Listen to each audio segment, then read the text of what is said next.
Welcome to the latest Seahawks Draft Blog live stream. We're going to react to what has just happened between the Seahawks and the Rams. We're also going to talk about the way that the draft has shifted against Seattle today with a number of really bad results.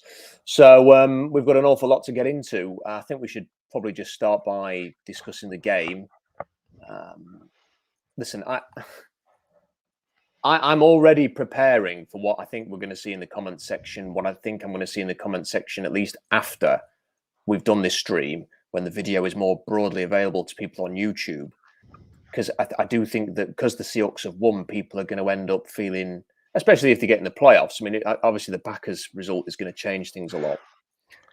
But even if they don't, I think people are going to talk themselves into this being good because it was a win. I was really underwhelmed watching Seattle today.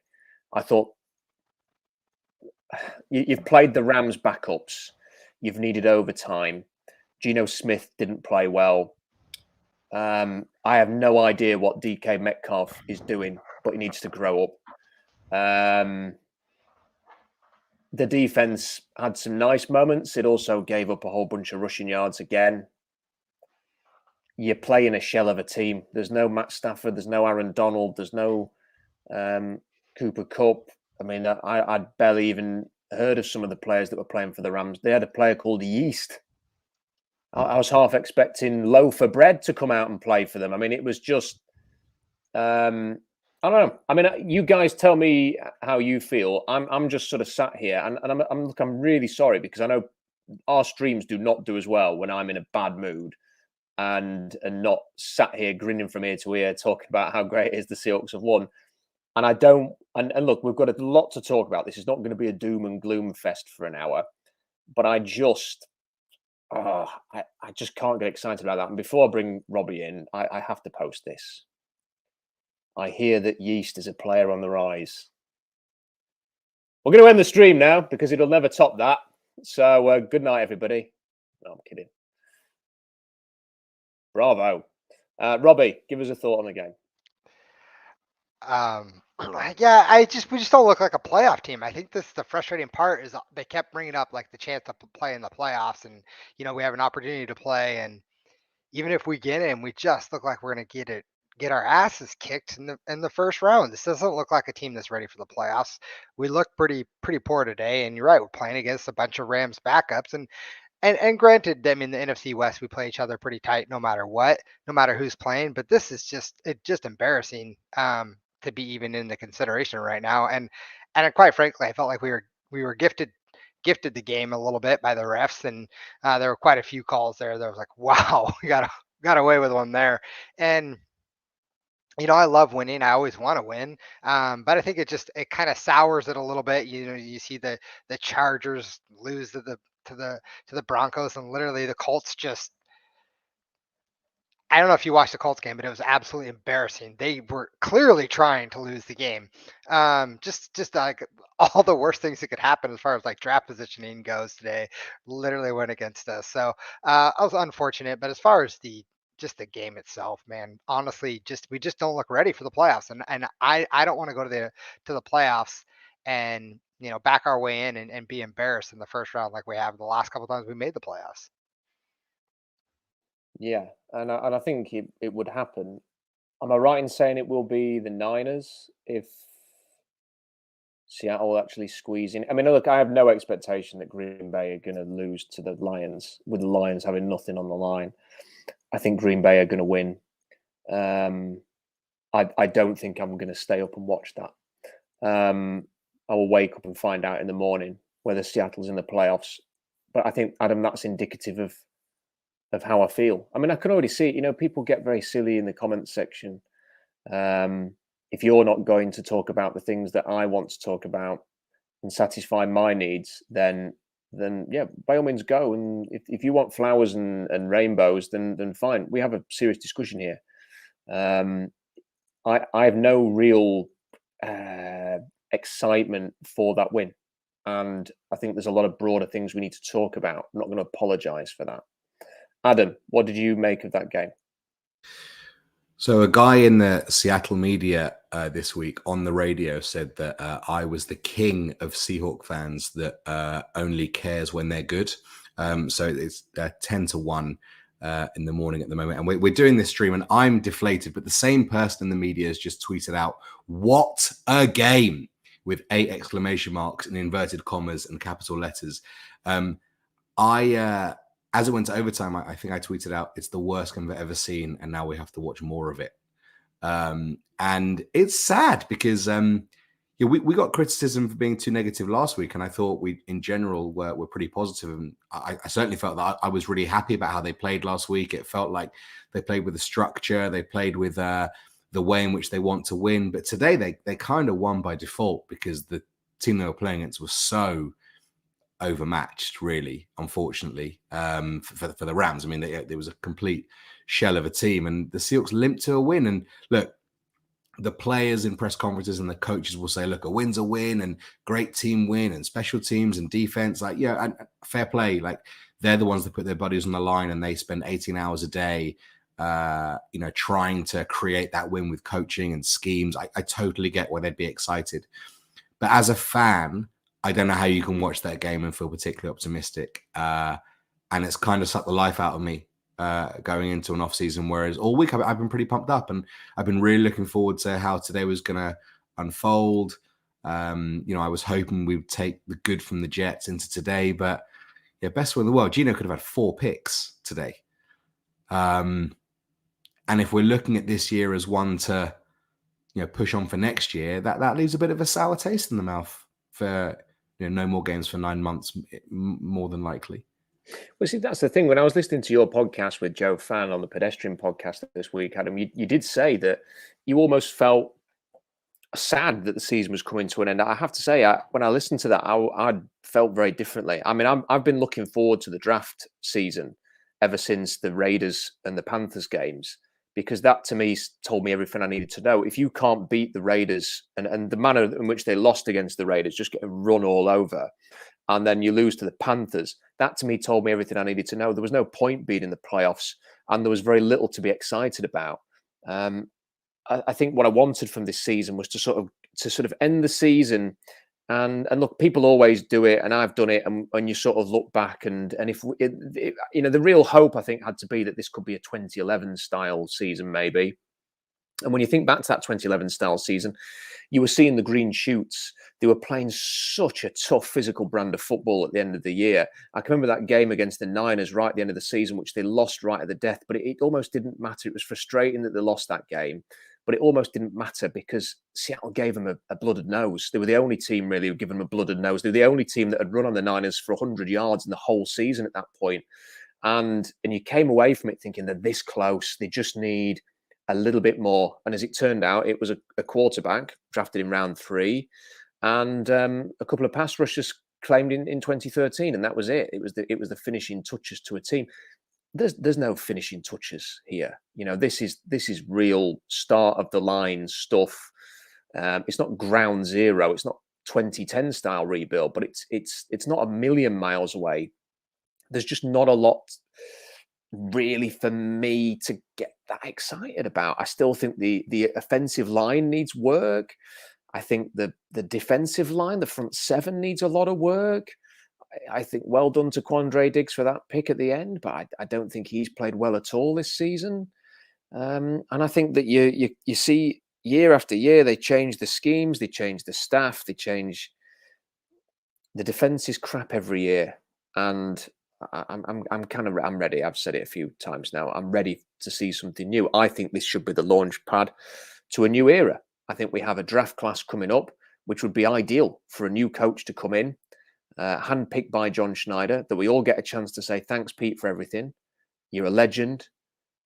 Whatever honor you want to put on him, ring of honor immediately, retire his pack of chewing gum. I don't know. Say that no coach can ever chew gum again on the sideline. Whatever you want to do to honor a Seattle great. But I want to see something. I want to see something different. And I think this is a perfect time to do it. New ideas. And that game to me just reaffirmed everything. We've got some super chats I want to get to. I mean, I kind of want to start off by talking about Geno Smith. Geno Smith is, I'm going to come on to Geno after the super chats because we'll get behind on the super chats otherwise, and I want you to keep sending them in. Slacker Hero says, Russ screws us one last time. See, I don't think Russell Wilson doing his job is necessarily screwing Seattle. By the way, he won a game today, and none of us expected Denver to be as bad as they were. I'm actually surprised the Chargers played their starters as long as they did. They tried the best to help Seattle out today. I think you've got to give Denver a bit of credit for winning that game. Miles Murphy or Anthony Richardson at 5, please, or trade down. Either way, I'll be here for the content. Thanks, guys. Look, appreciate the super chat. If the Seahawks draft Miles Murphy at number 5, I will have a little cry. Great athlete, but as I've said a million times, he is an absolute pussycat against the run. And he's got no production, despite playing for Clemson on a loaded D-line. Mike says, draft a QB at 5. I'd even trade up for CJ Stroud. I think we've got to have a little conversation at some point about whether Seahawks do have to think about trading up now. They're at number 5. We'll get on to that. This one from 12-Man North. It's completely fair to feel meh about how the season ended, but still happy that Seattle got 9 wins after being predicted to be a laughing stock. Thank you, 12-Man North. Appreciate that. Jack Turner says, after how the season has gone, I would give Geno no more than a 1 to 2 year extension and draft a quarterback high. I just hope we can snag Stroud somehow at 5. Thank you for your super chat. David says, good news. Surely Geno's performance makes us more likely to draft a quarterback. Horrendous news. Colts leapers. Thanks for your work, gents. And Mike says, McVay looks shattered. I think the speculation is true that he could leave. I believe he will be leaving the Rams. Would you like him in Seattle? I don't think he's going to be doing any coaching. I don't think he's going to be doing any coaching anytime soon. Sean McVay. Appreciate all those super chats. I think he's going to go in a booth and he's going to do that for 5 years and then we'll see. Maybe even longer. He looks like he's fed up. Okay. Geno Smith talk. Pete Carroll's future talk, because there's some interesting things I want to get into that. Draft. That's what we're going to do.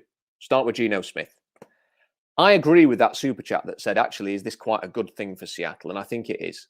Because Geno Smith has finished the season with 13 touchdowns and 7 interceptions since the Munich game, which is really bad. It's not bad. It's really average. And if you think about all of the missed interceptions, guys, he could have had a lot more. And I think this has given everybody a dose of a reality check.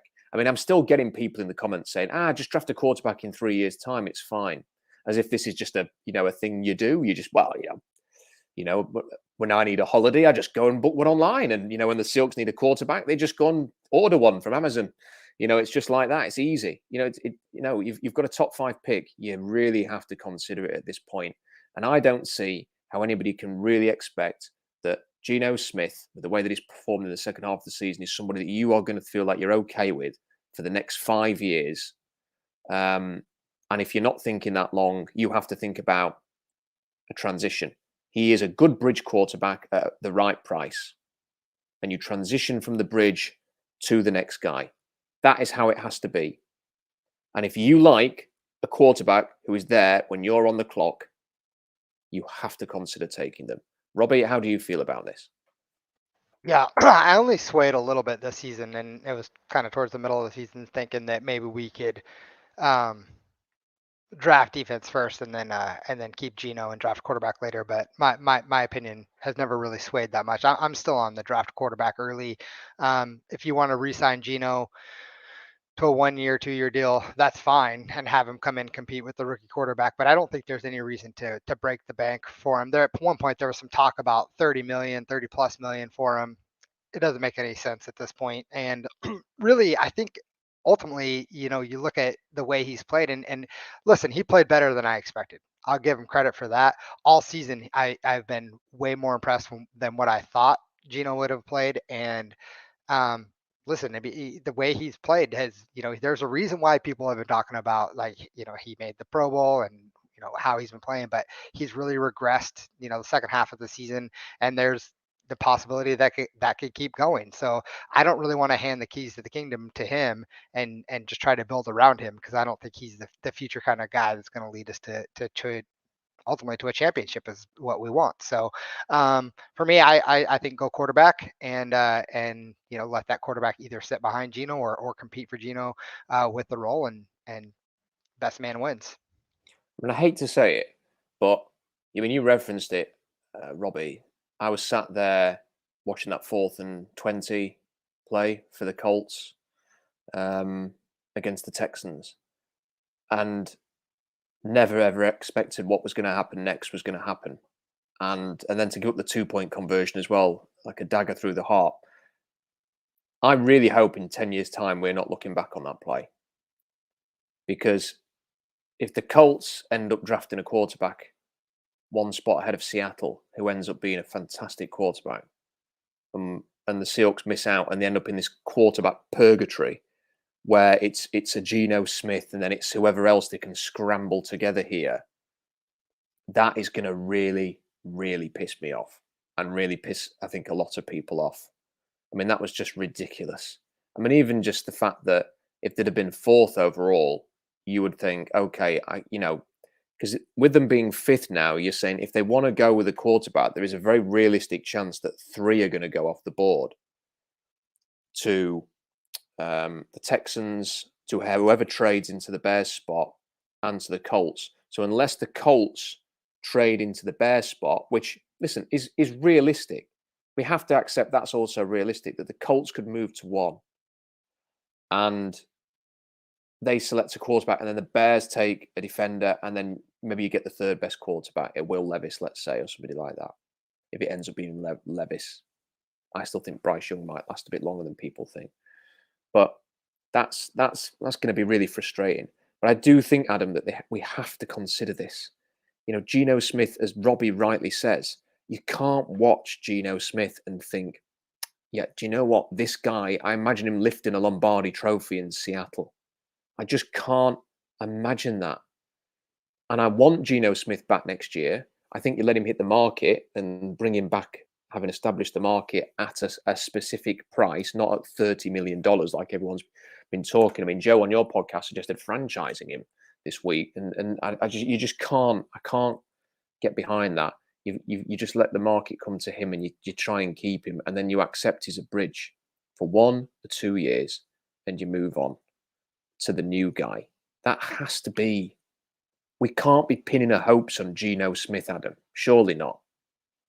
No, I think as the season's progressed, I mean, when we in and around that Munich game, I think all of us have probably thought that you probably need to re-sign this guy. It would be fair if he got a figure towards that franchise tag number, because that's what he's playing to. He's playing to, Ryan Tannehill, Kirk Cousins level, and I guess you deserve it. But as the year's gone on, and as you say, 13 touchdowns and 7 picks since then, which is it's bang average. And I think it's only fair that and right that the Seahawks should probably look to stand a bit firmer. And I hope they do. I hope they show a bit more conviction and treat it like a business that it is, and say, look, Gino, you're $22-23 million a year quarterback at best. If you want the franchise tag, you're going to have to go somewhere else. Because I think I said quite firmly last week and got flamed for it that I just don't see any chance that Geno wins a Super Bowl. So if that's the case, I mean, just try. If it's going to get to a point where the money is prohibitive and it's $9-10 million a year that you don't need to spend, you don't need to twerk for Geno Smith as a franchise. Let's be honest. And put someone else in there if you want someone to be a buffer before your top 5 quarterback, who I think is absolutely where we should be picking. But if you want a buffer, Drew Lock starting and playing well is no more ridiculous a concept than Geno Smith starting and playing this well was 12 months ago. I'm not saying it would happen, but if someone had said to you, this is what happened with Geno Smith 12 months ago, you wouldn't have believed it. And so you wouldn't believe it with Drew Lock. So I just think, don't be held to ransom. I think be reasonable. And if you can get a 2-year, $50 million contract, then that's fine. But yeah, don't be held to ransom by a guy that, let's be honest, water's found its level.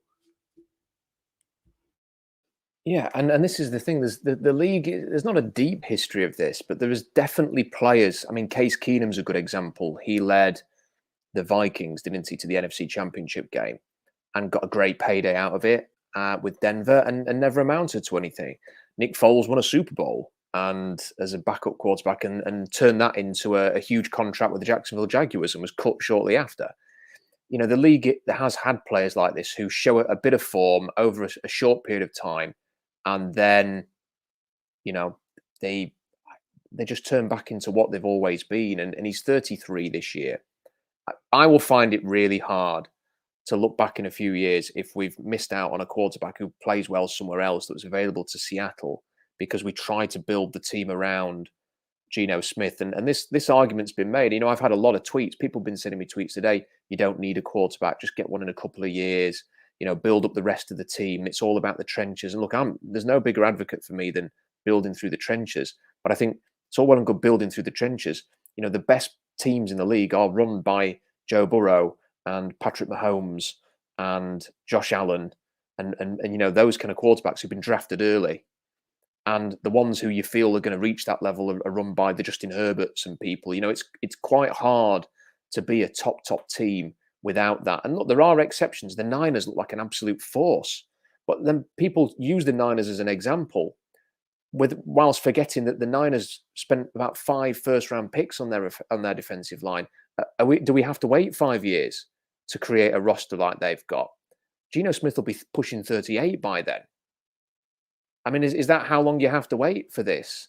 And not only have the Niners spent the 5 first-round picks, they've also been very good at finding a couple of starting linebackers in the later rounds who've ended up being really good. They've found a world-class tight end in like the 5th round. They've drafted Deebo Samuel in the top of the 2nd round. They get a safety in round 5. By the way, it was in the 2nd round of my horizontal board, but that was in the draft that Seattle gave up on the draft and decided that D. Eskridge was enough, and 3 picks were fine. You know, what the Niners have done has taken years, and on top of that, they have clearly a quarterback guru. Kyle Shanahan's on his 3rd quarterback. He's got Mr. Irrelevant playing for him and playing well. I mean, there just aren't many coaches who can do that. With the greatest respect, I don't think Pete Carroll and Shane Waldron could plug in the last pick in the draft into their team as the 3rd string quarterback and have success. And yet Kyle Shanahan does that. So if you have Shanahan, maybe you can copy the Niners. If you have all of the picks over numerous years, you can copy the Niners. I just don't think that's realistic for Seattle. I don't think it's particularly realistic. So I think you do have to consider it. And I accept that if the quarterbacks are gone, or if John Schneider just doesn't think that the quarterback at number 5 is worth having, or just doesn't think that's a franchise quarterback, then that's fine. You know, you shouldn't force it. Do you agree, fellas? I don't think that if Seattle should just take a quarterback for the sake of it. I think it has to be if they like one. And if they're not sure on, say, Anthony Richardson or Will Levis or Bryce Young, I don't think they should take him ahead of a Will Anderson or Jalen Carter just for the sake of it. And I will say one other thing, because I do think it's important to shine a bit of light on stuff. Picking 5th overall isn't the worst thing in the world. You know, none of us expected Denver to give us a top 5 pick. We've kind of got our hopes up because they were number 3 for so long. And now it's ended up at number 5 on the last gasp, you know, right at the death. It's lost. It's almost like that. It's almost like a penalty shootout that you've lost. It's right at the end. And it's all come crashing down after this long road we've all been on. And they've ended up 5th. But you are guaranteed to have one of the top 3 quarterbacks in a good quarterback draft, or one of the 2 defensive linemen that everyone's been harping on about for the last few weeks. You are guaranteed one of those players. That's a good thing. You know, if the worst case scenario is you end up with Will Anderson or Jalen Carter, some people wanted them at number 3. So it's not all doom and gloom, is it? You know, there's some, you're going to get a good player. It's not bad. It's not a bad situation. And when the Packers win in a few hours, you're going to have the 17th overall pick to go with it, which isn't too bad. You know, because the Steelers won, you've gained a spot there as well, because your strength of schedule in Seattle is absolutely, well, they've had a piece of piss schedule and the Steelers haven't. So they will draft earlier than the Steelers. So there we go. So it's not all doom and gloom on the draft. They're going to get 5 and 17 in all likelihood. Not too bad. Not too bad. And 2 picks in round 2 as well. So they're going to have opportunities there.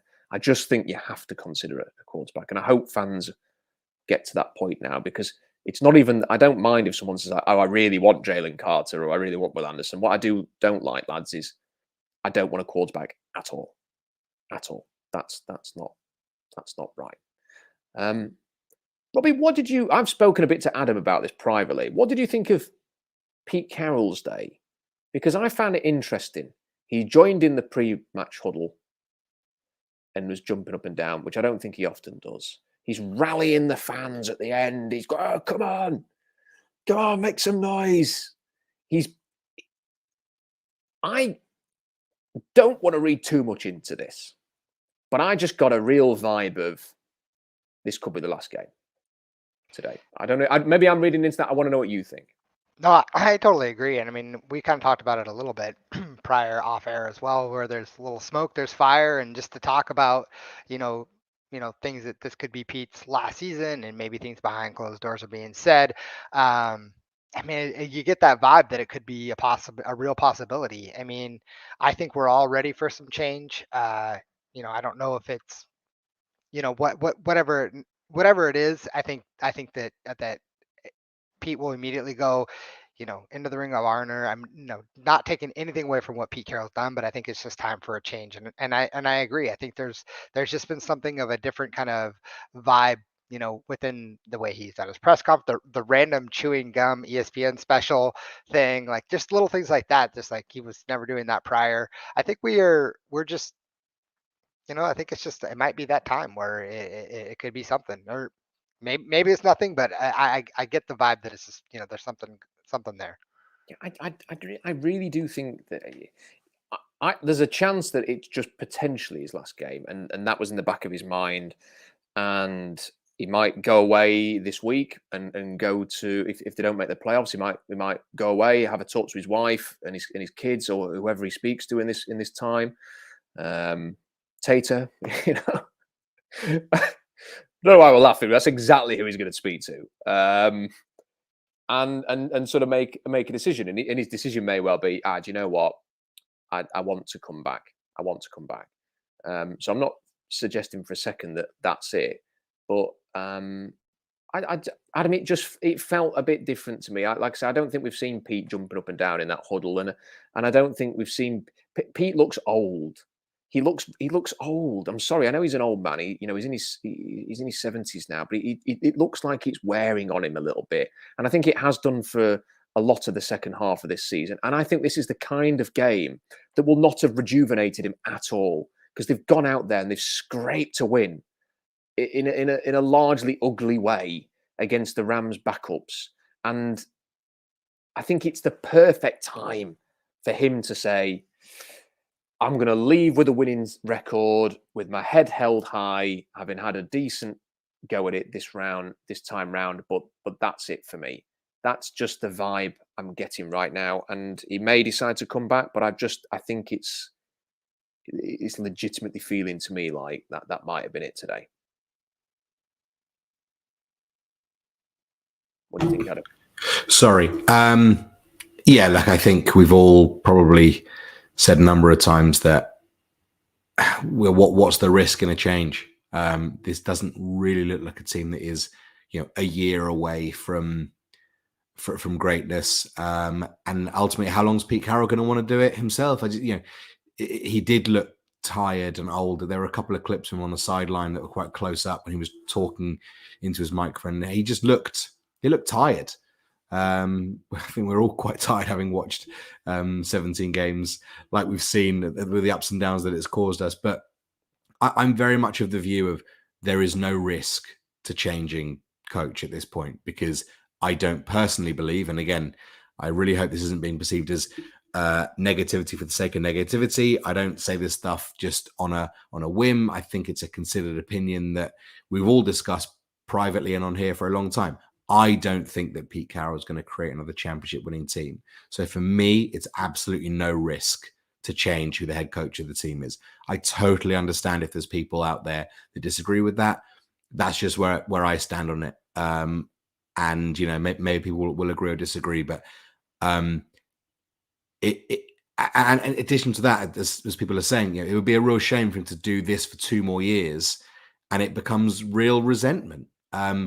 We people criticize us for being negative. Maybe we're, out ahead of it, and starting to denigrate a little bit what he's done. I don't think we're doing that. I think we're very respectful of a great career, but it just gets to a point where the writing's on the wall, as far as I can see.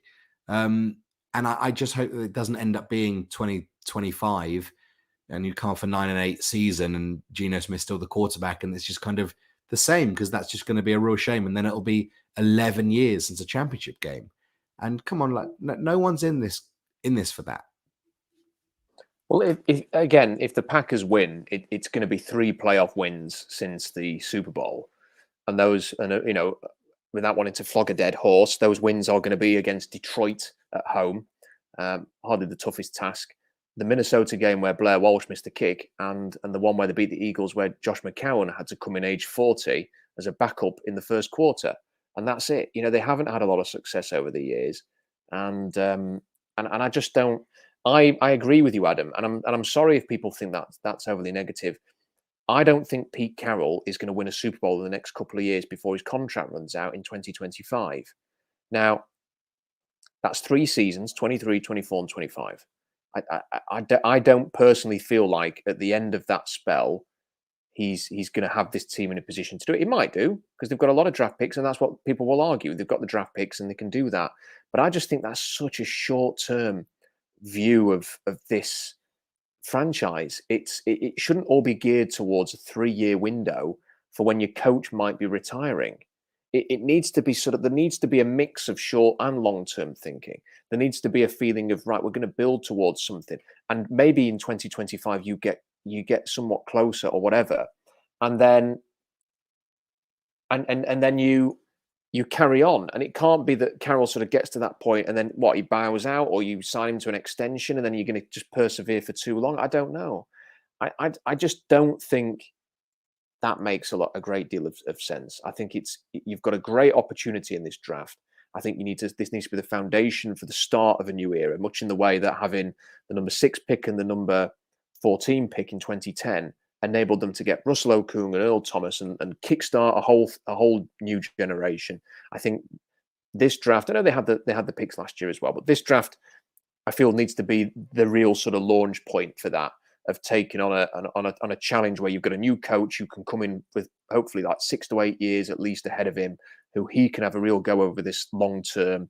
You're probably going to introduce a new quarterback at some point. That's what I want to see. I don't have a lot of optimism that Carroll is going to take this forward. And I don't, again, I completely agree with you, Adam, do not want to see a situation where, and this will happen, if you have the draft and you spend the picks next year, and then you do not take the step forward that everybody's expecting, it will get toxic. Because then you have, at the moment, there's the hope of the draft, which is keeping people going. The 5 pick, the 2 second-round picks, having the 2 first-round picks is giving people that cause for optimism. When that's gone and you're just left with your own picks every year, and if they're going to be in the range where Seattle's is this year, as kind of like a middle-of-the-road team, you will not have the same hope and belief for the future. You will just think, where are we going? We're an average football team. And that's when it will get toxic, and people will. I don't want to see Pete Carroll hounded out. I don't want to see Pete Carroll become persona non grata. That's why this feels like a chance for Carroll to go away with his head held high, the Seahawks to go into a new era. That's what it feels like to me. I don't think he's going to announce anything, if he is going to retire, Robbie, before the playoff future is determined, because I don't think it's Pete's style to make it all about him, to draw attention to himself. I don't think he's ever going to say, this is my last year, like Holmgren did, for example. I think it will be sudden, and it will come, and it will just be announced.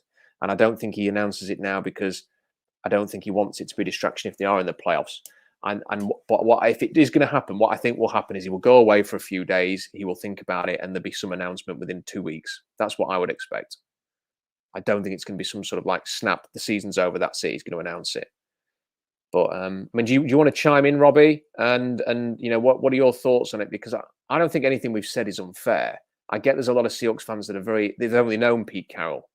They've only known the Carroll era in Seattle, either because they're young, either because they've picked up on the team since 12 sort of thing, or they have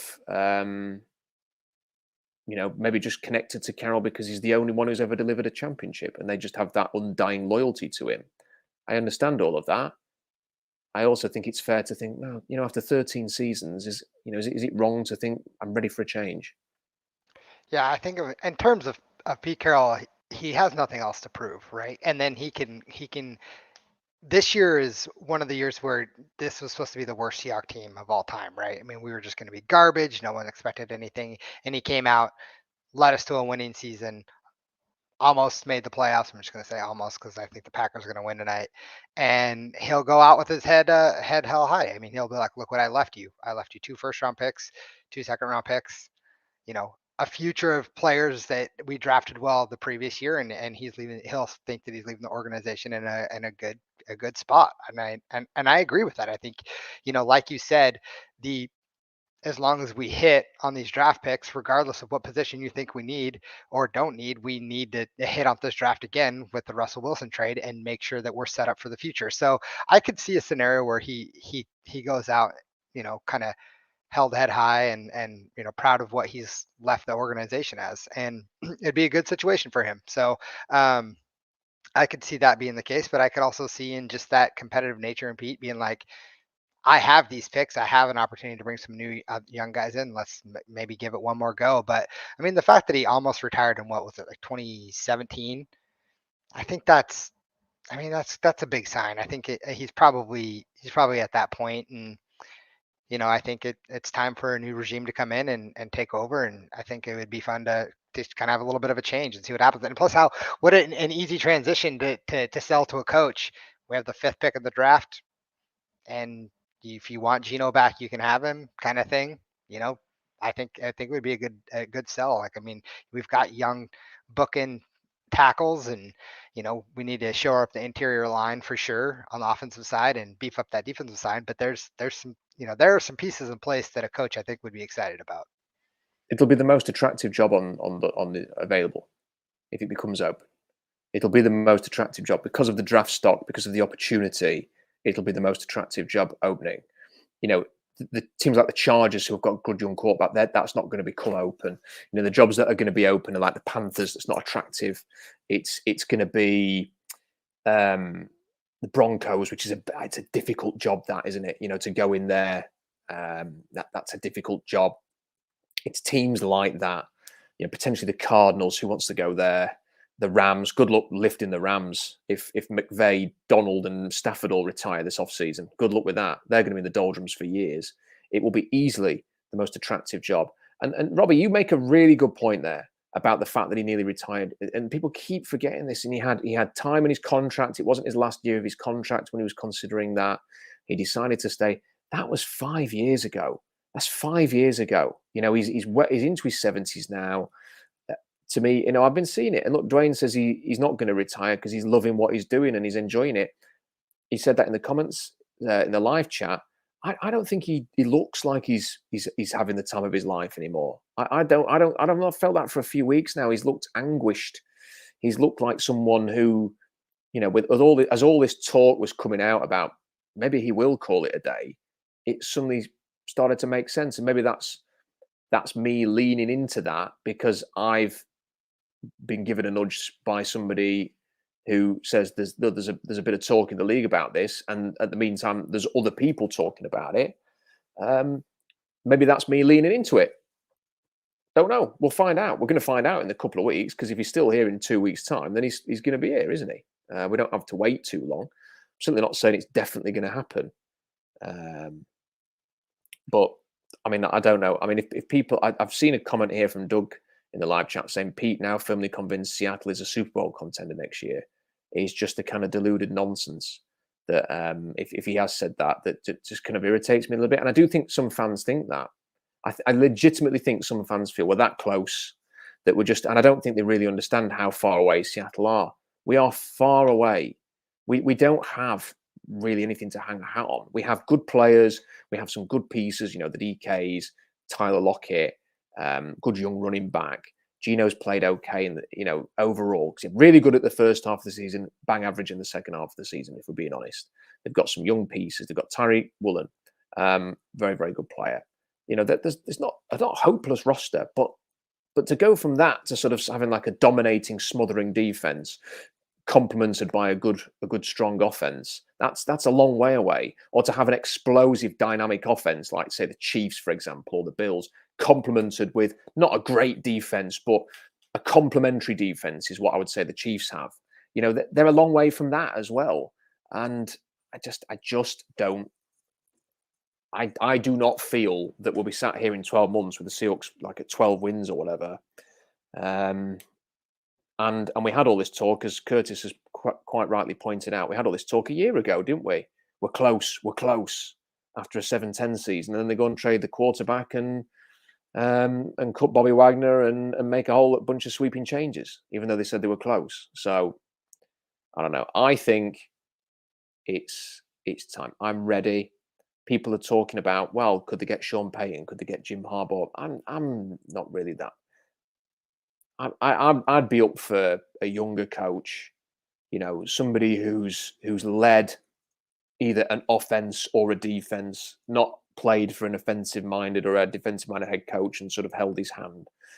Someone who's led a unit, had success, has got leadership qualities, who has got that natural leadership ability, who's bright, who's innovative. That's what I'm ready for personally, and to give it a go. And I will own it if it goes wrong.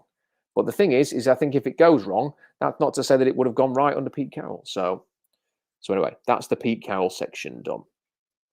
Can we just quickly talk about DK Metcalf? Adam, do you want to jump in before? Yeah, I was actually just going to go back to when you were talking about resentment with Pete Carroll. To go back to the Geno Smith thing a tiny bit, Geno has been a lovely story because he's basically paid for Seattle for free this year. And there's been nothing actually riding on it from a financial standpoint where you're looking at it and thinking, well, you know, he's the 12th highest quarterback in the league, or he's the 8th, he's earning $30 million a year. I do wonder if like a game like that with 2 picks, 1 drop pick, and then overtime in DK Metcalf, basically like a goalkeeper, saves Jalen Ramsey from a pick 6. I do wonder whether like after a $30 million a year contract, people start to round on that a little bit more and be less satisfied than when he's basically playing with house money. I think that's right. I think as soon as you start paying him, that is true. That is very true, and the whole situation changes. And he's not going to be back on the $7 million next year. I just don't understand how I don't think you can pay Geno Smith a massive contract. I mean, not even a massive contract. You know, I think you've really got to be. I think they've got to be so strict with this. Even if their intention is to sort of draft a quarterback and use him as a bridge, they've got to be so strict with it. It's going to be a big talking point this offseason. And the problem is that Geno Smith has always signed late. I wrote an article about this. He signed just before the draft on a couple of occasions. So that's like a month after the free agency's open. It's more than a month, isn't it? It's like the start of March when the league window opens and the league year begins. And the draft's at the end of April. So he signed a couple of times right before the draft. I think there's been a time when he maybe signed after the draft. And he's always kind of like not had much on the table, but always taken forever to sign in Seattle. And if he expects X amount and you're offering Y, it could drag on again, and it could be quite fractious a little bit here. And I don't know. And there may be other teams out there who fancy dabbling in the you know, go between quarterback stakes. Like could Houston or somebody like that go for a bit of that, you know, to take a bit of pressure off whatever they're going to do at the top of the draft. But I just want to talk quick about DK Metcalf before we move on. And I don't want to linger on it too much, Robbie, but I don't know. DK's been in the league a long time now. He's well paid. Why is he letting Jalen Ramsey get into his head? I mean, Jalen Ramsey had a brilliant game today. You just got to say, okay, he's a top cornerback. He's one of the best players in the league. He's had the day. He's won the day. You know, but maybe he won the battle, but the Seahawks won the war type of thing because the Seahawks won the game. Why is DK getting involved? I mean, even at the end of the game when they were about to take the field goal to potentially win it in regulation, they were talking about DK Metcalf was trying to fight with Jalen Ramsey or argue with him on the field as they're preparing to take the field goal. I mean, even like a 15-yard penalty there would have been backbreaking for your attempt to take the field goal. I mean, at what point does he just need to grow up a little bit here? You know, we want to see him. I think he is what he is as a player. I think he's been pretty much the same kind of player throughout his time in Seattle. I don't think we've seen any real progression. He started off very good, and has just stayed at that level and has not sort of taken the next step. But from a maturity point of view, you would hope that he would do that, Robbie. And he just doesn't seem to have done it. There's just too much of this, especially when he plays Jalen Ramsey. Yeah, if I was a cornerback in the NFL playing against DK, I would talk as much smack as possible. I would just get in his head because he has a short fuse.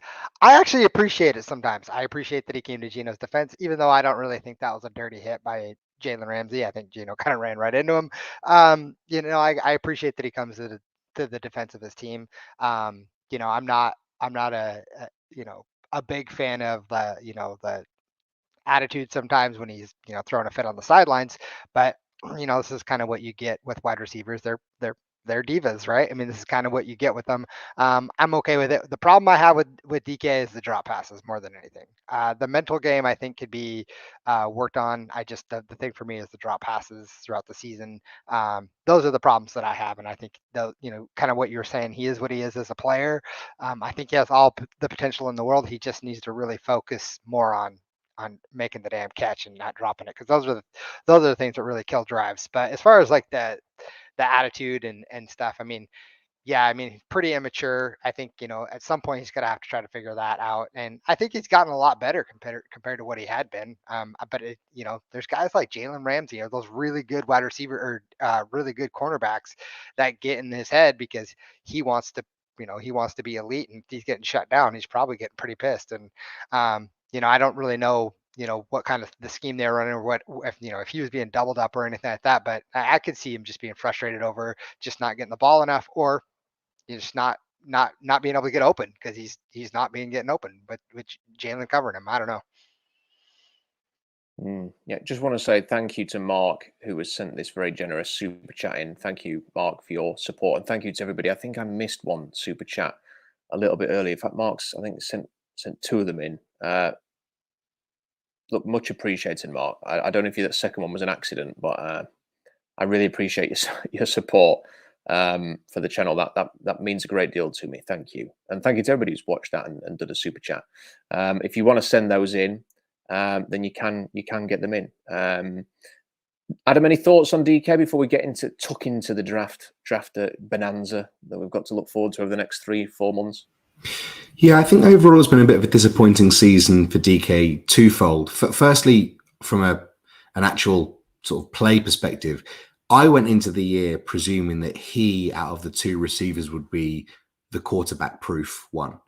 When you watch how Lockett and Wilson had that amazing connection, I assumed that would be the one that would suffer and Lockett wouldn't be as effective. But I think Lockett has outperformed Metcalf quite comfortably this year. And I think overall, from a long-term perspective, that's a bit disappointing, having just given DK a big contract. And I think you would probably assume that this isn't to denigrate DK Metcalf as a player, by the way. I think he's clearly a great player and easily a top 10 receiver in the league when he's at his best. But I don't think we can be just head in the sand. We're not playing Madden here. We're analysing the 17 games that we've actually seen. And I don't think DK has been particularly as dominant, as impressive as I thought he would be. And then, not off the field, but from a mentality point of view, I do appreciate that a team needs enforcers. And I have no problem with someone looking to stand up for their team. But I feel like it's become a bit performative with DK Metcalf in the last 5 or 6 weeks. And trying to be the enforcer can quite quickly turn into a bit of a liability from a penalty standpoint and a personality standpoint. And I think that has manifested itself in the last few weeks. So he's a guy that probably does need a bit of a break. And Ramsey's really got into his head today a couple of times. So I fully expect DK to come back next year and be a great wide receiver. But I think if he was being self-reflective, and I hope he will be over the off-season, I don't think he'd look at it as a season that necessarily befits his ability. And if that's being harsh, I apologize. I think for me, it's a little bit like I really hope that he could one day reach that Justin Jefferson, Devontae Adams level, because he's got so much talent, hasn't he? And yet he doesn't seem to be able to do that. He doesn't seem to be able to reach quite that level. He's obviously very, very good, but is he ever going to be elite? properly elite, top 5 wide receiver. I'm not sure, and I agree with you that Tyler Lockett, I think, had the better season overall. I think we've got a little visitor with us in Indianapolis with Robbie there. Good to see. That's right. Got a little Seahawks fan. Hold on. How do we do this? I don't know how we get him in the screen here. There we go. Hello. Hello. Okay, Who do you think the Seahawks should draft with their first pick? see? Hawks.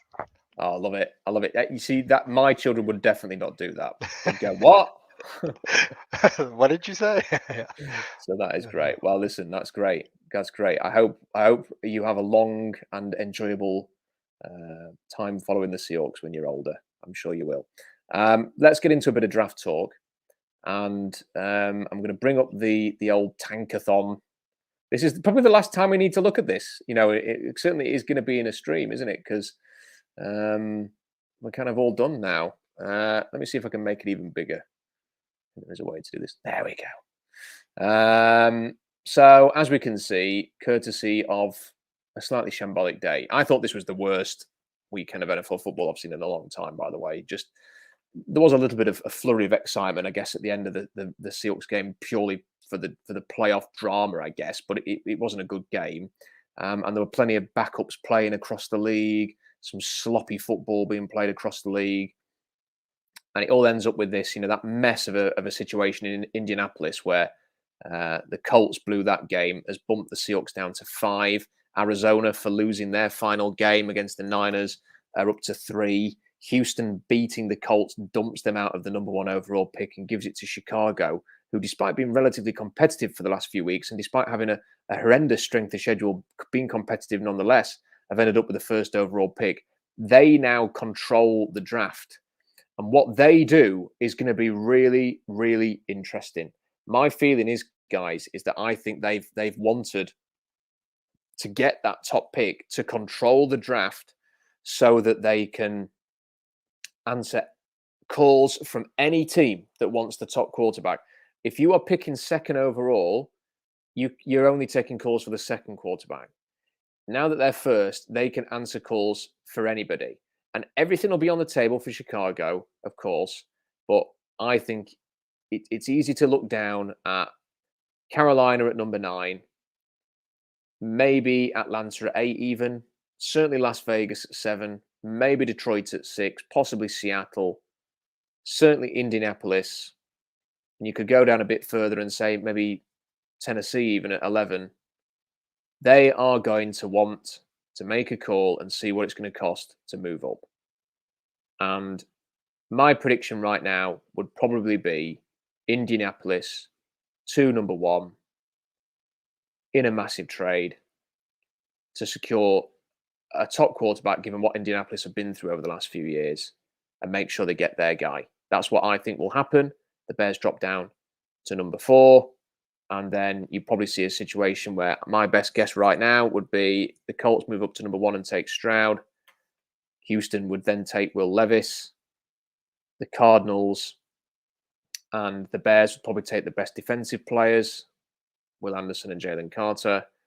And then that would leave Seattle with a choice to make, where you would have maybe a chance to move down again because you would have Bryce Young and Anthony Richardson still on the board. And I think they do warrant consideration that high. Or you could take one of those 2 players. That would be my best guess right now. But also, you could see a situation where Carolina trades up to number 1. They take top quarterback. Houston takes a quarterback. Arizona takes a defender. Indianapolis takes a quarterback. And then you have either one of Will Anderson or Jalen Carter who's left, or quarterback. So I think there's some options there. Robbie, what do you think?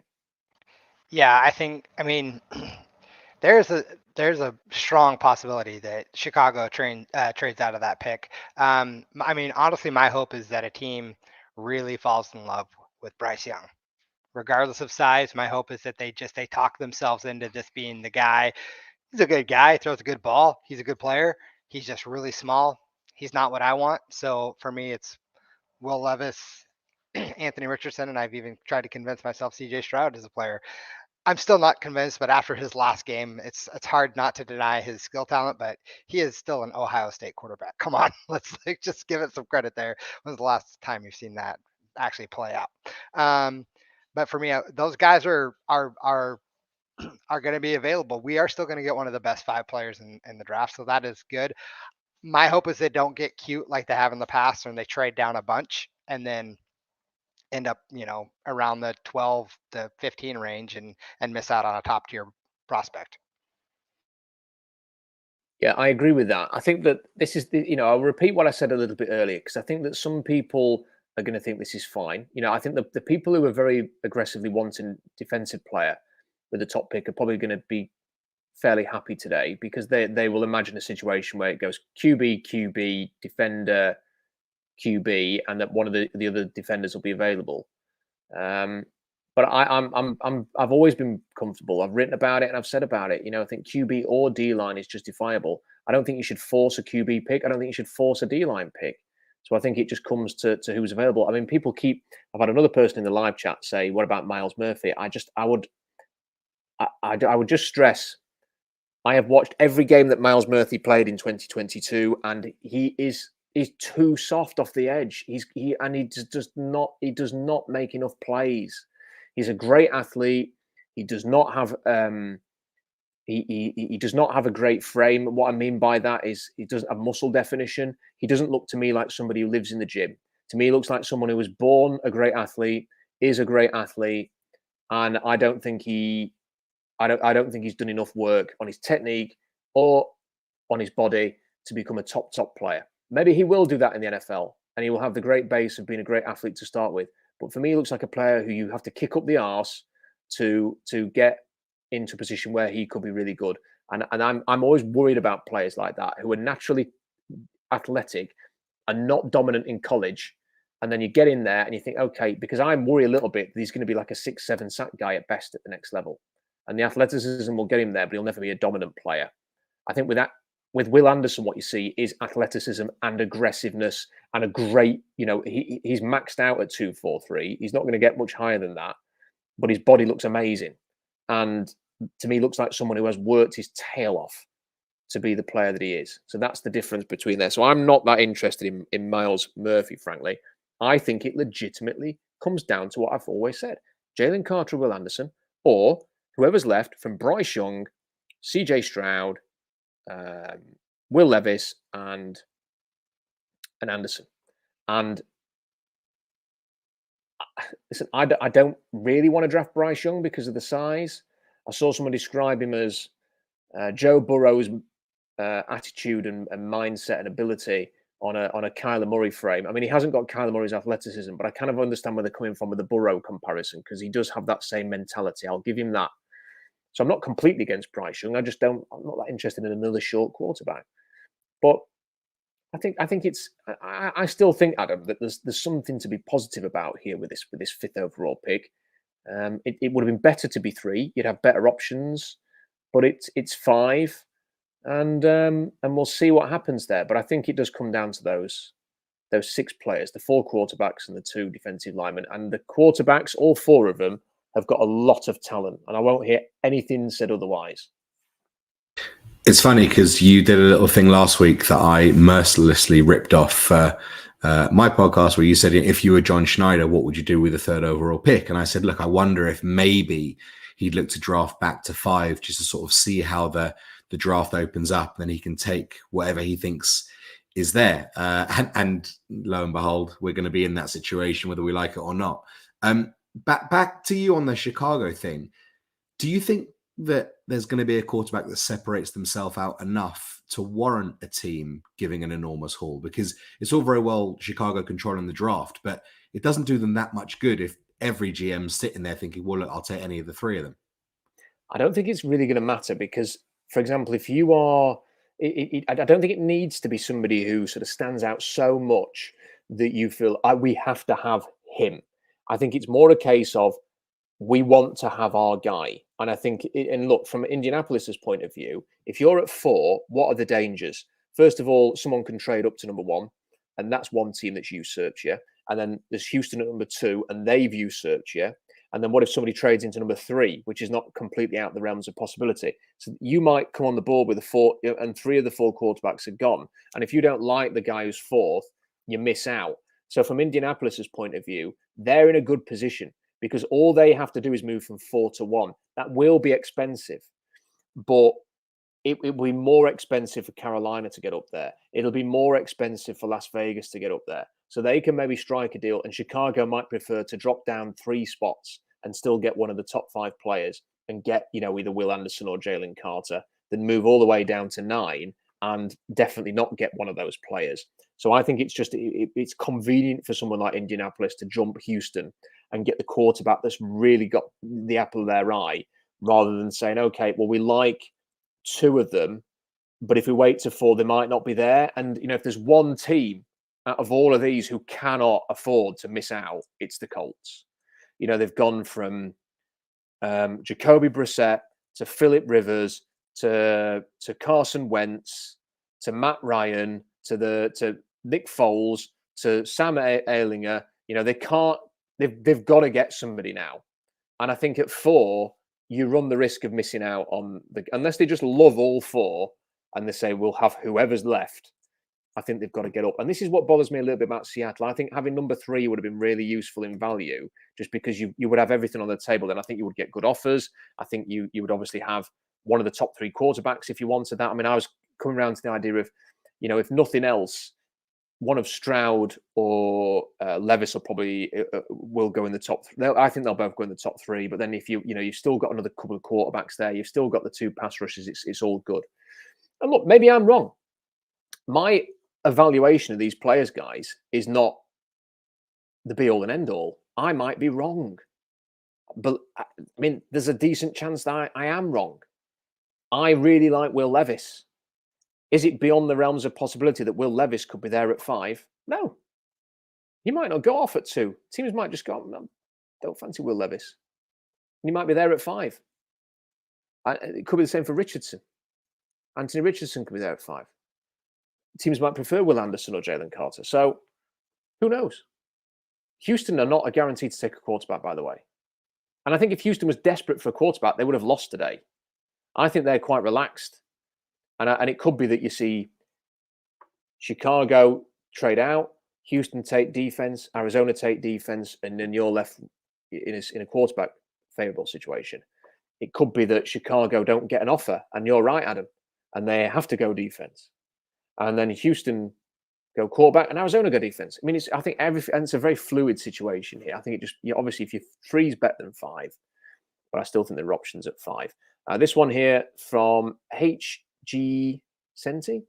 Thank you for your super chat. Pete Carroll and the Seahawks remind me a lot of Arsenal and Wenger. Yeah, we've been making that comparison, Adam, for about 4 years, haven't we? Division. I literally just scrolled back through some tweets, and on the 12th of March, 2017, I tweeted that Pete Carroll starting to remind me of Arsene Wenger. 6 years later, we're still doing this, for goodness sake. Yeah. And I would suggest increasingly becoming Wengery. Division, whether he should have gone earlier.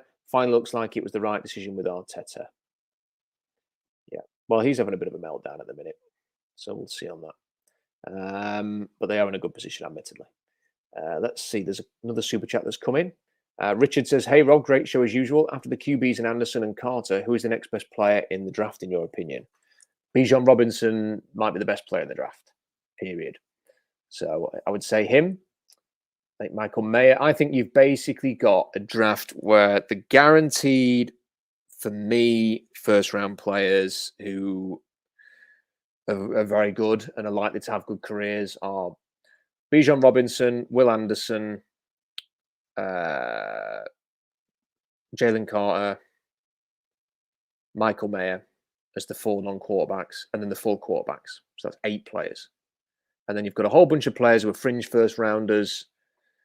And, I would include, I've got my horizontal board here, which has been updated. A few players have surprisingly decided to go back. So then I think as sort of fringe first-rounders, you've got your people like, I think, DeJuan Jones and Darnell Wright, who are offensive tackles, both right tackles. I think Cedric Van Pran, the center. I think you've got people like Tyree Wilson and, yes, Miles Murphy who fit into that category. Brian Branch of Alabama, the safety. Joey Porter. Christian Gonzalez, Kalijah Cansey, Marzi Smith. I think you do put Brian Brissy in that fringe range, although he's had a disappointing year. And then people like Zay Flowers, Jalen Hyatt, Quinton Johnson is where I've got in that sort of fringe first round. So there are going to be players who you can take in the first round at 17 that are going to be appealing. But at number 5, I think that's basically what you're looking at. But I don't think there's that many people who are going to want to take a running back at 5th overall. Appreciate the super chat and keep them coming in. Although we have done an hour and 5. How much longer are you guys available for? I don't want to keep you too long. I'm Could just do 10, 15 minutes easy. Keep going. Cool. When you look at that sort of draft board there, I think it really is sort of, now that we know there's a final order, it is so important that they get this right, isn't it? They have to get this right. That's why I think over the last 2 weeks, even though I've been saying QB or D-line, I've been leaning more towards QB, just because I don't think, guys, I'll be that disappointed if Will Anderson or Jalen Carter end up becoming great players somewhere else. But I'll be really frustrated if a quarterback ends up being a great player somewhere else. Robbie, what do you think? Yeah, I agree. I'm just going to touch back a little bit on you're talking about like the Raiders, trading up for a quarterback. I think they believe they're closer than they are. I think they're trying to go all in on Tom Brady, would be my guess. And I've also heard Jimmy Garoppolo for them. And so with free agency starting, what is it, mid-March or something like that? I think there's a strong possibility that some of these positions could be filled out earlier before the draft even starts. So, I saw someone saying that, I think it was Andrew said, my dark horse pick is Bijan Robinson to the Cards at 3. And I think that's interesting. I think that's a real possibility. You've talked about it a lot, Rob, about how he could be ranked number 1 on a lot of people's boards. And I said off air last week that I wouldn't be surprised if the Bears targeted him originally when they had the 5th pick, because as an opportunity for them to build around Justin Fields. And so, I could see a scenario where he goes in the top 5 as being one of the best players in the league. And, again, I'm just going to go back to hoping that someone really does fall in love with Bryce Young and the way he interviews and think they can make a 5'9" quarterback, successful in their system. And, my hope is Will Levis ends up falling to 5, and that's our guy, because I've been on the Will Levis train since the beginning. So for me, that's what I'm hoping for. I'm not putting a whole lot of stock into it, but it is what I'm hoping for. Well, can I ask you both then, just quickly about the quarterback? So Bryce Young, are we? Because I understand why we're all. I think we're all kind of a similar mindset that we're not hugely excited about Bryce Young, and I think that's partly because having had a short quarterback for so long, we kind of want something a little bit different. And this has not been a great year for short quarterbacks. Russell Wilson, Kyler Murray, Tua Tagovailoa have all had their own issues. So that muscle memory says, well, look at the Josh Allens, for example, and what they're doing. Does it change anything, Adam? When we talk about him, because I think he is a winner. I mean, he has an elite mentality. I think he's almost got that sort of winner's mentality, but without any of the corniness of Russell Wilson. I think the comparison to Joe Burrow as a character, I don't think they're the same people. I don't think, for example, Bryce Young would ever go on a chat show smoking a cigar before he was drafted. But they have sort of that same air of confidence, let's say, that sort of, I was born to do this, and if you don't mind, I'm just going to get on with it. And that's sort of how Bryce Young is. I have a few issues because I don't think his arms are as strong as people think, and I think some of the processing is fine. I think when you get a lot more pressure and you're not playing for Alabama, I think it could become more of an issue. But is there any part of you that could be tempted into being interested in the Bryce Young experience based on sort of his production, his skill, his natural talent, and his attitude? I don't think so, to be honest. And I do think it's the muscle memory thing of, I've seen this show for a decade, and it was great at times. It got a bit frustrating, and I actually enjoyed watching the over the middle stuff. And maybe that was a Russell Wilson thing more than a short quarterback. But, the science behind it tells you that there must be something in it. And, you look at the way that someone like Colby Parkinson has been used, and that was so much more exciting to see how the tight ends were used. And some of the concepts they could run. And I just think I want to give it another chance of sort of tall man quarterbacking off the bat, to be honest. It's not to denigrate Bryce Young as a player. I just think it's the wrong fit for the team at this stage. And I'm sure he'll go on to have a good career elsewhere, but I don't know. It just doesn't, it doesn't do it for me at the moment. So let's just quickly go on to the quarterback. So, Will Levis, obviously been writing about him and talking about him for a long time, interviewed him. And if people haven't seen that interview, go and check it out. Big, strong, very athletic, great character, had a thankless task leading Kentucky. Is that, how do we sort of balance that out versus CJ Stroud playing so well against Georgia, who's a prettier passer? He's not quite the athlete that Will Levis is, but he showed he's got some athletic qualities. I think that was such an exciting game because it showed you his potential. It showed you Stroud's potential, what he could become. I think that was the most exciting thing about the Georgia game. And then with Anthony Richardson, you've just got sensational, world-class, there aren't any humans like him on the planet type abilities, physical talent. And he's not quite as raw as people have been making out. So, what floats your boat the most, Robbie? Did you say Levis?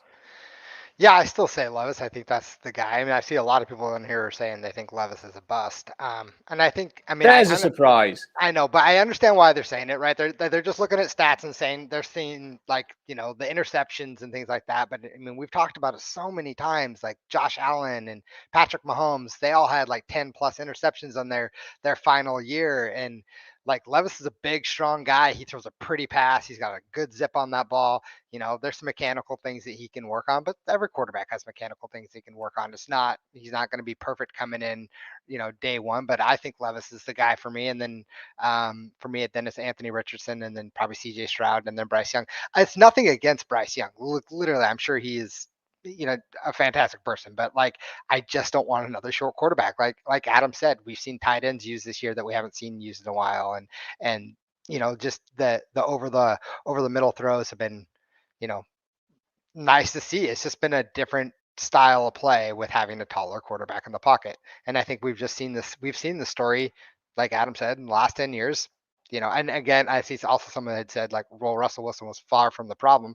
Agreed. But like, that doesn't mean he didn't have problems. Like it's time to I'd rather have, someone a little taller with the athletic ability, like a Josh Allen to, go out there and sling the rock. I'd rather see it. A couple of super chats have come in and good questions coming in here. Wilson502, thank you for your super chat. If you want to squeeze any of those last super chats in, by the way, we are going to wrap up in about 7 minutes. How do you feel about the Seahawks potentially moving up and taking a quarterback? Is it a realistic option? So let me ask you this, Adam. What if John Schneider has been sat there and as we've been discussing, looking at a board of Tankathon, let's say that he's got a big board in his office, like the Tankathon board, and it's had Seattle number 3 for the last 8 weeks. And he's going to have to begrudgingly go into his office today and move Seattle from 3 to 5. And in that number 3 spot, he has had in his mind, he has been obsessing over a player. I want him, and it's a quarterback. And now they're at 5. And maybe tomorrow he wakes up and he thinks, do you know what? That player that I really wanted at 3 might not be there at 5. And I've spent the last 6 weeks dreaming about bringing him to Seattle. What are the chances of Seattle potentially moving back into the top 3 to make sure that they get a certain player, either on draft day or we've seen it happen quite a lot, strangely, over the years. These trades that happen at the start of the league year, even sometimes before, teams trading up and down the board because they want to guarantee one of, say, 2 or 3 players. We've said a couple of times this year that the most enjoyable part of last year's draft was that they clearly had such great conviction in what they were trying to do. They had diagnosed what they wanted, who they wanted, and they took them at the positions that they had. And I think if John Schneider is going to do anything with conviction, then by all means, go ahead and do it. If that's what if you can sell it to me in that first night press conference that this is just the guy that we had to have, I'll go with it. My only counter at the moment is that I can't see, based on the stuff that you guys have said, your tape study in particular and reading all of your blogs and what Robbie said, can you really see a guy that you can be that in love with? That, I mean, maybe you can. Maybe Stroud is just, blows him away and he has to have him. But it doesn't strike me as that there are those guys that you're going to fall in love with, like you may have done with a Darnold, for example, coming out of USC. It just doesn't seem like there's as much disparity between the players. What I would say to that, though, is in 2017, we would have sat here and said, trade up for Patrick Mahomes? Like, why would you do that? From like 5 to 3, if you were sort of in that spot and if he was going to go that early. And John Schneider might have thought, I have to have this guy.